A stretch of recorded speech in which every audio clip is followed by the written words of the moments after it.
Mga kaigsunan pila ni Kristo, katawhan sa Dios, kanatong tanan nga ani karon, maayong buntag sa tanan. Mayong buntag usab. Ato po i-acknowledge ang atong mga suki na nagsimba online. Suki, kaba mo ito meaning sa suki? S-O-K-E. Simba online sa Kristohanong Eucharistia. Ito nga nang igsuon nga nagsimba online. Ato po sila nga i-acknowledge. Mga igsuon, ato na pong pasalamatan ug kaygo ng Ginoo nga gihatagan na po taglaing kahigayunan sa pagdahig ug pagsimba kaniya sa pagbalaan ni maong adlaw. Busa angayan ato siyang pasalamatan, ato siyang hatagan sa masipang pakpak.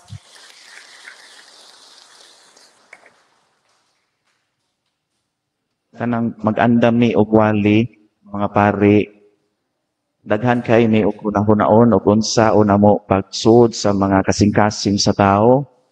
Unsaon na mo pagsud sa Ebanghelyo, pulong sa Ginoo sa atong sitwasyon karon o sa sitwasyon sa atong pamilya o sa katilingban. Namalandong ko sa mga pagbasa, mag-andam man ko wali a week before na nagpasabasa na ko itong yaging Lunes, karon iunsay iwali na ako karong Dominguha. Naabot na lang og Miyerkules, wa pa ni santop sa akong hunahuna. Na Huwebes ug Biyernes, pag Biyernes, nakapamalandong ko, gamay ra pagyod. Gahapon, namalandong ko, gamay ra gihapon ang isantop sa kunahuna. Kay lisod kayo iwali ni ining maong mga pulong nato karon sa pagbasa og Ebanghelyo. And I'm sure na makarelate mo aning tanan, labi na sa pangitabo sa kalibutan karon. Nga nabati nato sa unang pagbasa, naghisgot og mga tikasan nga mga pinialan. Kurakot. Bisan gani sa itong Ebanghelyo, na apoy pinayalan nga tikasan, nga padong napapawaon siyang amo, korupsyon gihapon. Makarelate ta ni ini karon sa panahon. Kaya nga naman, makabantay mo ang ubang mga dagkong mga isyu sa kalibutan, labi na sa atong nasod sa Pilipinas, nagkahinay-hinay o kawa o kapaong o natabunan ng uban, tungod sa isyu nga dako kay giatubang karon sa Pilipinas, kaning korupsyon nato sa flood control. O bitaw na nga kung atong pamalandungan usab no nga ang isyu sa gitawag nato kang Duterte nga tuadto sa gawas sa nasod nga gipriso natabunan. Ang isyu sa gitawag nato mga missing sa bungero natabunan. Nawa ang isyu nato sa West Philippine Sea, natabunan po. Bisan gani si Jose Marichan, natabunan po. Dapat September, August, nag-prepare na to daan, gawa ng ulo ni Jose Marichan atong Facebook. May September na lang, hapit na mahuman ang September, nawa na si Jose Marichan, nga sa ato pa daan, kanunay sa mga mens, gigamaan. Mga ito, nagbagulbol bitaw si Jose Marichan. Tungod aning flood control, nawa na yun po sa dagway sa mga tao. Nangawa ang mga dagkong mga isyu. Kay tungod aning dako nga isyu nga giatubang sa Pilipinas karon. Mo bitaw tong nag-viral ang usa ka post ni sa usa ka journalist si Cara David. Kabantay mo siyang post, akong birthday wish usara nga mga matay tanang korupsyon, mga politiko nga nangurakot. Mao to ang uban ni Sao pod sa maong post niya nga ingon po itong uban nag-post sa social media, dili na ta mag-wish og lain kung namoy mga pangayo sa Ginoo, ayaw na pangayo kayron si Cara David lang ang atong unahon ngayang wish para wish granted. Dili man na wish no tungo man na. Pero tungod sa kalagot sa mga tao. Tungod sa kalagot sa mga tao, mao na mga igsuon, kung ato pong pamalandungan ang atong kalibutan karon, ang mga tao gusto na og gitawag na to easy life. Hayahay, easy life, easy money, easy wealth. Ug uban pa nga nagpatigbabaw karon ang pagka-hayahay. Bisan gani sa gugma, gusto pog hayahay ang uban. Nabitoy usa ka lalaki nga katingibugan niya sa baji iyang gipanguyaban o iyang gisaaran. Siya nga day, suktan na lagi ko day, kay hatagan ti kag hayahay nga kinabuhi o tagaan ti kag hayahay nga balay. Tuod man gisugot sa babae, nagpakasal o nagbinyo o gitukuran siya hayahay nga balay. Nagbagulbol ang iyang asawa. Ingon siya nga, unsa may imong gisaad nga hayahay nga balay, na kini mo balay gitukod haligi ra mag-atok wa may bongbong. Sa mao na gingon nga hayahay kay ron ang hangin maglabay-labay. Gusto ta og easy life.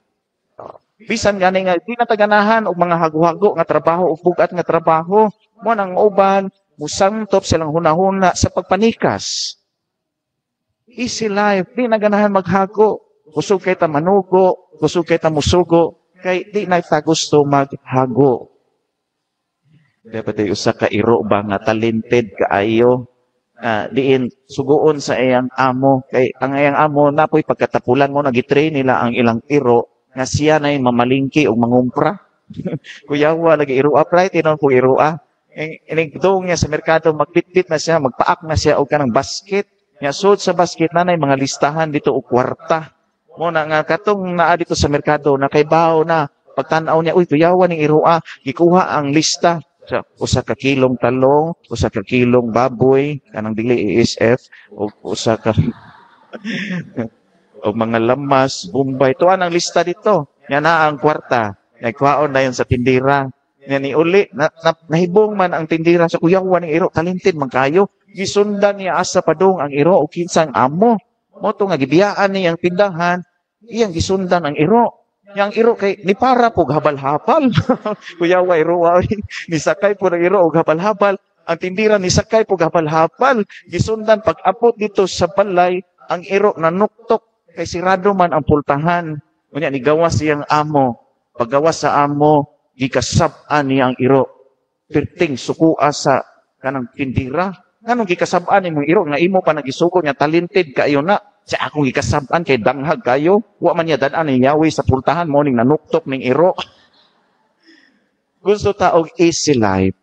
Mga igsoon, kung atong tan-awon usab ang kalibutan labi na sa atong nasod, naglagot na gyud ang mga tao ug napuno na. Hinoon makakita ta sa post sa social media para nila siguro joke rani. Pero nganong kani mga joke, dili naman mawaktang. Magsige na magbalik-balik kay tungod lagi sa kasuko sa mga tao sa korupsyon nga atong giatubang karon sa Pilipinas.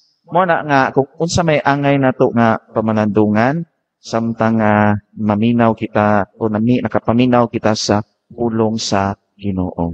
Naitikasan nga binyalan. Gipapahawa sa iyang amo nya karon padung naman siya papawaon, nangita siya og diskarte.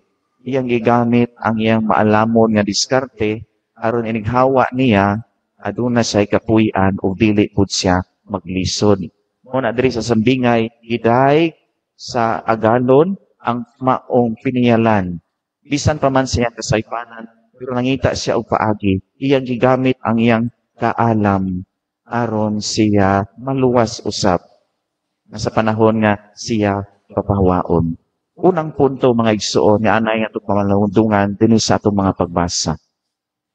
Nga ang tanan nga atong gibuhat dinhi, gigasahan kita sa Ginoo mga talento, mga bahandi ug uban pa, ato ning gamiton sa maalamon nga kasing-kasing. Gitagaan man ta og mga diskarte sa Ginoo, gitagaan ta og mga talento. Pero mao lagi ato ning gamiton sa paagi nga sakto. Dili sama sa gipangbuhat sa mga pinayalan nga sila'y na nagpatigbabaw o nagpahimos sa mga kwarta o bahandi. O ikaduha nga punto nga angay nato nga pamalandungan nga dili kwarta ang tinuod nato nga amo kung dili ang Ginoo. Kita piniyalan na magyuta dinhi ang tinuod nato nga amo dili kwarta kundi Ginoo. Mo nga matud pa ni Saint Basil the Great, ningon siya nga kanang pan nga imong gitaguan diha sa imong balay dili na para imuha, para na sa mga gutom. Kana mga sinina nimo nga nagsubra-sobra naa sa imong kabinet, dili na para imuha, para na sa mga kubo na walay suoton.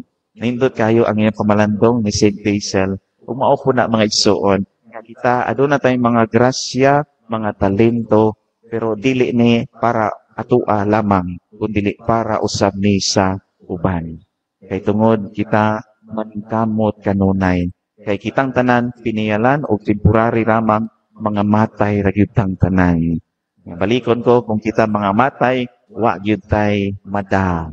Kung dili ang ato ra gyud lawas, kanya makapahimo sa atong lawas ang yuta ra gyud o mga ulod.